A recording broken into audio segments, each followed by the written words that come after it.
D'un point de vue naturel, il serait plus aisé de suivre le roi partout où il va.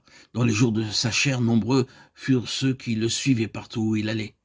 Il n'aurait jamais manqué un rendez-vous, ne serait-ce que pour voir ses œuvres puissantes. Ah, n'a-t-il pas dit qu'il y aurait des pains et des poissons? En revanche, ceux dont nous parlons suivent l'agneau, ce qui veut dire qu'ils sont disposés à partager la communion de ses souffrances, à l'instar de l'apôtre qui fut le premier à utiliser cette expression. La connaissance de Christ et la communion de ses souffrances, Philippiens 3,10, ne faisaient pas reculer l'apôtre Paul. Il était tout disposé à partager les souffrances de l'agneau. De là émerge un peuple à part, un groupe particulier de personnes.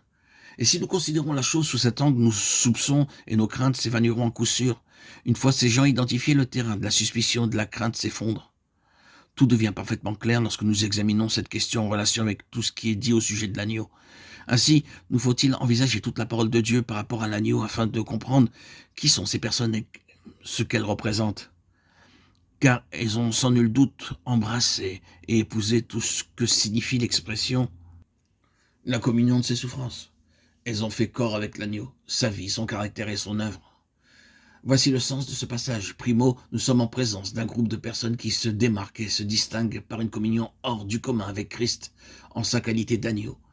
Soulignez le mot agneau, le nom agneau, avec tout ce qu'il représente. Puis voyez dans ce passage un peuple jouissant d'une relation particulière avec le Christ agneau, et lié avec ce que lui-même entend par le mot agneau. Il ne fait guère de doute que cette phalange reçoit des honneurs particuliers. Elle apparaît dans ce passage auréolée d'honneur. Elle se trouve dans une position tout à fait privilégiée. Rien que le ton sur lequel il en est parlé souligne la valeur inestimable et le côté sacro-saint que le Seigneur lui confère. Relisons ce passage, Apocalypse 14, 1, 5. Je regardais, et voici l'agneau se tenait sur la montagne de Sion, et avec lui 144 000 personnes qui avaient son nom et le nom de son Père écrit sur leur front. J'entendis du ciel une voix comme un bruit de grosse eau, comme le bruit d'un grand tonnerre.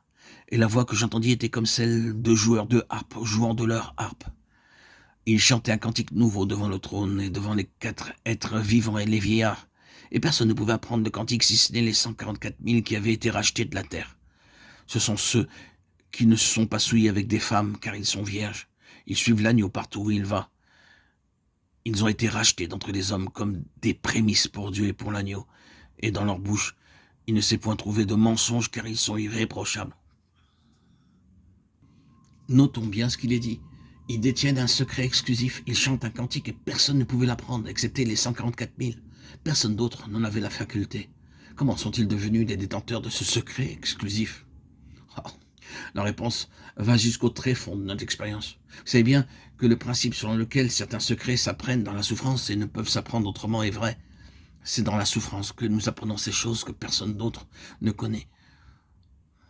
Nous sommes incapables de les expliquer, de les enseigner ou de les faire comprendre à d'autres. Nous pouvons seulement dire, quand vous serez passé par là, vous comprendrez et vous saurez. Sinon, tout cela restera pour vous inaccessible.